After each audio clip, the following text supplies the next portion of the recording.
Tsy mitsahatra manome fahafaham-po an'ireo mpanjifa ho aminy kosa ilay banky BOA na ny Bank of Africa azony sahaza azy, azony tandrefy azy ihany koa ireo manam-pikasana anorona toeram-ponenana na ihany koa anangana trano izay manjifa ny tolotra avy eo anivony izay banky BOA izay. Tato-baovao ny Rotsy Rakotondray ny eo amin'ny Sara Stefana Razafy Mandimbetra. Ho fanampinan'ny mponina mba hanana ny tranony dia nampahafantatra ny tolotra vaovaony ny orinasa BOA.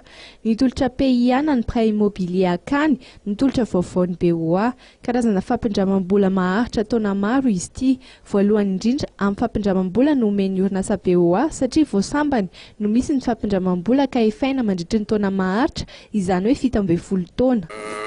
Ny BOA zany dia androany dia nanombotra ny Prêt Immobilier Akany. Prêt Immobilier Akany io dia ahafahana financer ny famboaran-trano na fidianan-trano ho an'ny mpikarama isam-bolana. Zany hoe particulier zany tena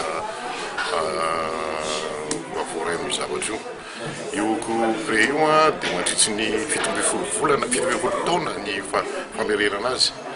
Ary ny zana-bola dia tena mirary dia mirary satria 12% isa-taona ny zana-bola raisin'ny banky azy io. Zany dia tsy anisan'ny tena mandrindra na ngambandrindra zany eto Madagasikara izay zana-bola. Tsotra ny fomba handraisana anjara amin'ny fampindramam-bola, mila karama isam-bolana aloha voalohany indrindra ireo hanao ny tolotra. Ankoatr'izay dia mila miasa mandritra ny herintaona ihany koa ary indrindra tokony hanana antoka mandra-pahafaty.